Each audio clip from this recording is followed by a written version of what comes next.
Alright, I'm going to explore the technique of playing rock on the viola, and this can also apply to the violin. There's two little techniques that one should be aware of, and both techniques are imitating the sound of electric guitars. We've got the fully distorted sounding guitar, which would say be something like this. And then we've got the sort of less distorted but clean sort of sounding rhythm guitar, which would be achieved by doing this sort of thing.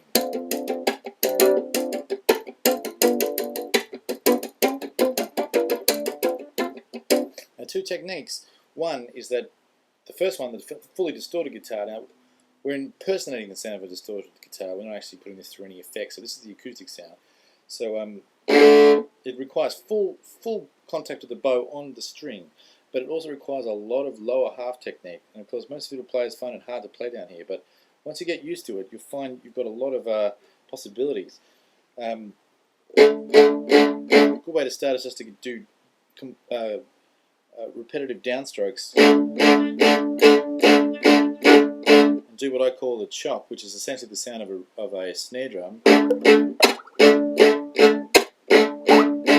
you notice when I chop, I'm also muting with my left hand.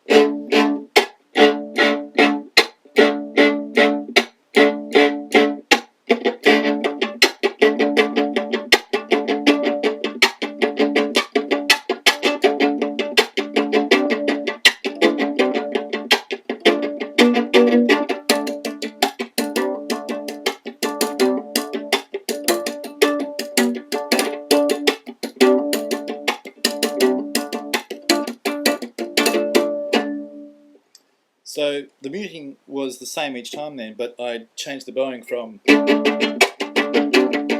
to.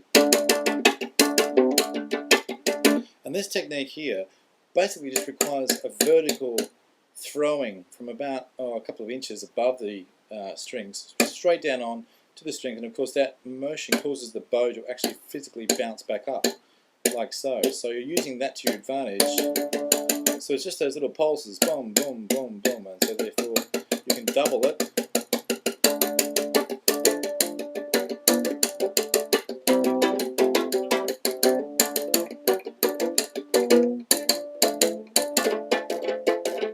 And then that is the ricochet, of course, in the upper half, where you're just basically letting the bow,